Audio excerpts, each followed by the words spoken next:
네, 내일이면 대선 1주년입니다. 어느덧 대통령 선거를 치른 지 1년이 지났군요. 네, 그렇습니다. 그런데 정치권의 시계는 여전히 1년 전에 머물러 있는 것처럼 보입니다. 먼저 대선 1년을 앞둔 여야의 반응부터 들어보도록 하겠습니다.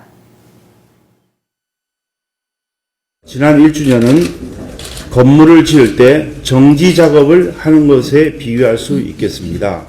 그렇다면 앞으로 지어질 건물이 어떤 건물이 지어질 것인지 또 그 건물이 어떤 용도로 사용될 것인지를 지켜보는 것도 좋은 관찰 방법이 될 것으로 생각합니다. 민주주의 파괴, 그리고 공약 파기, 그리고 민생 파탄이라는 3파 정권의 오명만 남았습니다. 부정의 굴레에 갇혀 한치도 앞으로 나아가지 못한 1년이었습니다. 안녕하지 못한 국민은 대통령에게 기대하고 있습니다. 불통의 장막을 걷고 소통을 하십시오. 네, 용인대 최창렬 교수, 황태순 정치평론가 두 분 모셨습니다. 어서 오십시오. 안녕하세요. 안녕하세요. 지금 오늘 아침 그 중요 회의에서 여야 이제 회의에서 나온 그 반응을 잠깐 들어봤는데 여당은 이제 1년 이제 정지 작업을 했다. 2년 차, 3년 차 이제 더 잘 가기 위해서 땅을 다지는 그런 작업을 했다 이런 얘기. 야당은 안녕하지 못했다 이제 이런 그 판단을 하셨는데 두 분은 어떻게 1년은 어떻게 또 빨리 지나간 것 같습니까? 전 굉장히 길었던 1년 같아요. 아직 뭐 정권 출범한 지는 뭐 아직 더 있어야 됩니다만 네네. 대선 이제 1년이 됐는데 네. 그동안 워낙 일들이 많았던 것 같고 뭐 언제는 안 그랬겠습니까만은 유난히 좀 그랬던 면에서 좀 길게 느껴졌었고 예. 이제 박근혜 대통령의 당선은 일단 민주화 이후에 과반의 대통령의 당선이라면서 굉장히 의미가 컸던 겁니다. 최초의 여성 대통령. 51.6대 48. 최초의 여성 대통령도 물론 의미가 있다 하더라도요.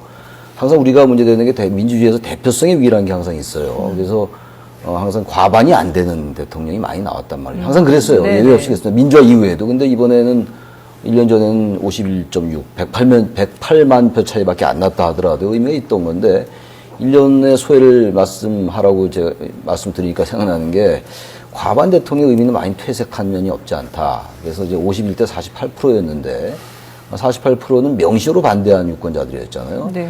그들을 껴안는, 그들을 좀 포용하는 이러한 자세는 대단히 결여되어 있었던 것이 아닌가라는 그 전체적인 소외가 있고요. 또 하나 문제는 여야 뭐 야당 잘했다는 건 하나도 없습니다. 야당 전 칭찬하고 싶으면 추호도 없는데 야당은 반대당이니까 별로 비판하는 게 큰 의미가 없어진 것 같아서 이제 여권에 대한 비판을 하는 건데 기본적으로 1년이 어떤 프레임의 정치라는 것, 글쎄요. 저는 그런 것들이 우리 과거 정치학이나 정치사에서 프레임이란 말 잘 안 나왔었거든요. 근데 올 1년이 유난히 그 프레임이란 말이 많이 나왔어요. 종북 프레임, 뭐 안보 프레임, 드디어 이제 급기야는 대선 불복 프레임, 뭐 이런 것들이 전반적으로 여야 관계를 강대강으로 대치로 몰고 갔고 또 하나 문제는 다들 아시겠습니다만 국가기관의 대선개 의혹이 여전히 물론 재판 진행 중이긴 합니다만 그런 것들로 인해서 뭔가 국민들에게 구체적인 1년이었다. 예. 이런 생각이 좀 들어요. 소외적으로. 예. 황태순 평론가께서는 1년이 어떻게 좀 길게 느껴졌습니까? 짧았습니까? 빨리 갔어요. 빨리 갔다고요? 정신없이 빨리 갔어요. 서로 반대 입장인데. 근데 흔히 보면 다사다난하다 뭐 이런 표현을 쓰는데 네. 정말 다사다난했던 1년인 것 같습니다. 앞서 우리 최 교수님 말씀하셨습니다만은 여러 가지 일들이 너무나 많았죠. 처음에 보면 이제 인사 문제부터 시작해서 정부 조직법 거기다가 난생 참 처음 듣는 이른바 보면은 남북 정상 예. 예. 대한민국을 갖다가 국회의원 252명이 257명이 찬성해갖고 또 여러 번은 또 참 세상 참 있어서는 안 될 일도 있었고 네. 그리고 앞서 뭐 정확히 지적하셨습니다만은 1년 동안 여전히 뭐 프레임, 그러니까 진영 논리의 양쪽 각기 진영에서 서로 상대방이 탓만하는 1년. 그러다 보니까 박근혜 대통령 당선될 바로 이제 작년 이맘때죠. 이만 당선될 이 무렵에 얘기했던 국민 대통합은 사라지고 없고 결국 보면 1년 내내 국민이 보면 이른바 보수와 진보 양 진영으로 갈려서 치열하게 싸우는 가운데 그런 내부적인 에너지의 손실이 결국은 박근혜 대통령이 추구하고 있는 창조경제의 진행까지도 발목을 잡고 있는 것이 아닌가. 정말 보면 요즘 어느 주현우 학생이죠. 안녕들 하십니까? 네. 하는 말이 보면 여러 가지를 생각해 하는 뭐 그런 1년이었던 것 같습니다. 뭐 여러 가지 그 일들을 말씀을 해주셨는데 국가정보원 그 개혁 법안에 대해서도 지금 논란이 여전하지 않습니까? 오늘도 이제 국회에서 얘기를 중인데 이것도 여전히 또 대화가 쉽지 않은 것 같아요. 국정개혁 특위는 여야가 합의를 했는데 네. 최근에 또 북한의 저 돌발 사태 때문에요.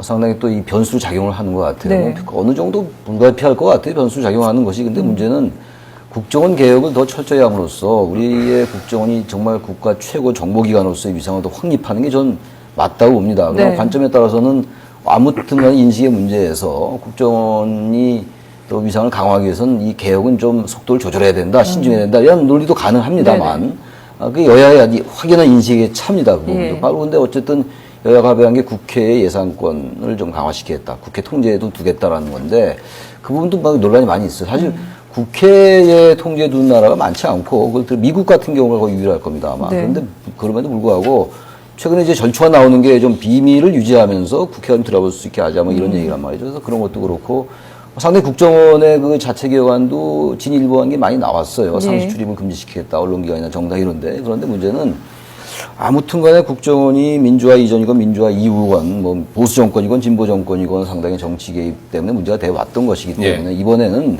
너무 어떤 그 천편일률적인 인식에 사로잡히지 말고 보다 전향적인 인식을 해서 여야가 네. 어떤 형태로든 조금씩 양보해서요. 지금 완전히 지금 대공수사권 폐지 문제하고 국내 파트 폐지 문제로 부딪혀 있는 거거든요. 네. 그래서 여당도 좀 같은 말만 되풀이하지 말고요. 좀 그 부분을 전향적인 인식을 해야 될 거고, 야당도 현실도 현실이기 때문에 조금 양보할 건 양보해서 나름대로 옥동자를 탄생시켜야 될 것 같아요. 일단 국가정보원 개혁특위 그쪽에 입법권이 부여가 돼 있으니까요. 네. 충분히 가능한데 시간도 별로 많지도 않아요, 지금. 그래서 최소한 어느 정도의 결실이 맺어야 된다는 생각을 하는데, 현재 상황으로 볼 때는 대내외적인 정세라든지 이런 걸 볼 때 쉽지 않아 보이긴 합니다. 민주당은 뭐 오늘도 특검만이 해법이다 이제 이런 그 그렇죠. 얘기도 이제 하고 있는데 어떻게 좀 여기서 좀 미래로 이렇게 빠져나갈 수 있는 방법이 없을까요? 그래서 보면 특검만이 과연 해법인지 정확히 모르겠습니다만 네. 지금 어쨌든 보면은 그 국가정보원 원세훈 전 원장을 비롯해서 관계자들 지금 재판 진행 중에 있지 않습니까? 네. 그리고 뭐 내일이면 이제 국권사이버사령부에 대한 어떤 저 수사 결과도 발표가 될 것이고 일단은 네. 좀 지켜보면서 너무 앞서 우리 최 교수님 말씀하셨다시피 야당도 어떻게 보면 자기 스스로의 어떤 특검이나 프레임에 갇히다 보니까 특검만이 모든 것을 풀 수 있는 열쇠인 듯이 보면 국민들에게 이야기는 하고 있습니다만 아마 스스로도 그렇게 생각하지는 않을 거예요. 그리고 그래서야 보면 당장 내년 6.4 지방선거 앞두고 과연 지금 야당의 지지율이 여전히 여당의 반토막도 안 되는 그 이유가 어디에 있겠습니까?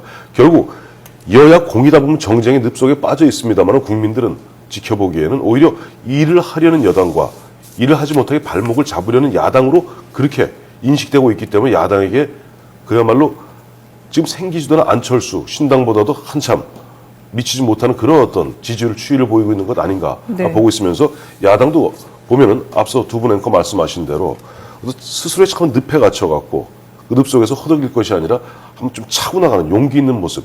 정말로 보면 지금 민주당은 과거에 10년 동안 집권을 했던 그런 야당입니다. 네.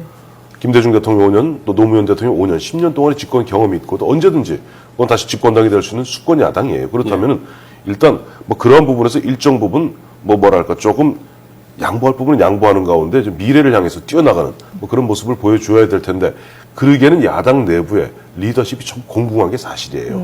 김한길 대표의 리더십이 조금 약하다 보니까 네.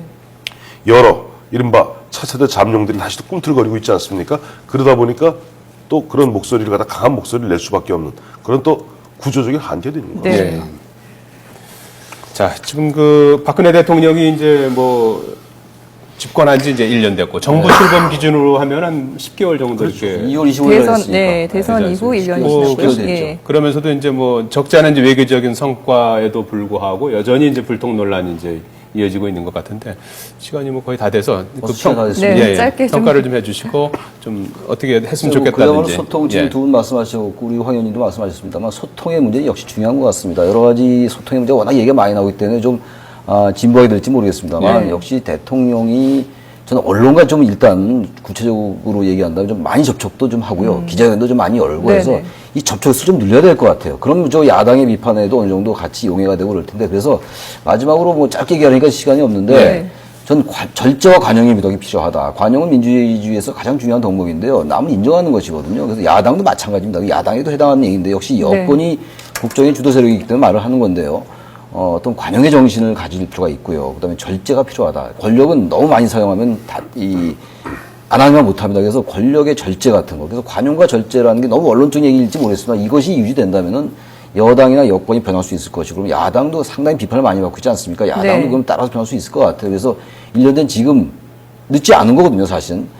인식의 변화가 된다면은 상당히 또 앞으로도 기회는 있어요. 그러나 그것이 변하지 않는다면 1년은 더 어려질 수 있다, 네. 향후. 그런 생각이 좀 듭니다.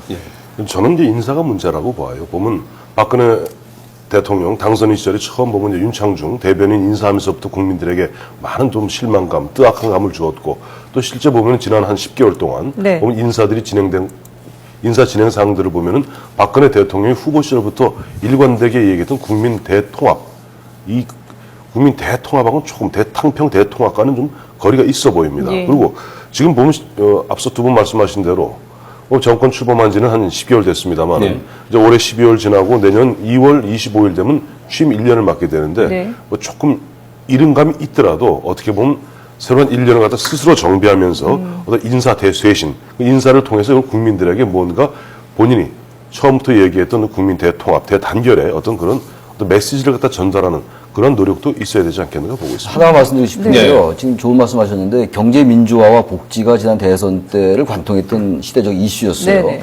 근데 경제 민주화나 복지는 정말 퇴색하는 것처럼 보인단 말이죠. 예. 그리고 통합과 탕평 얼마나 얘기를 많이 했습니까?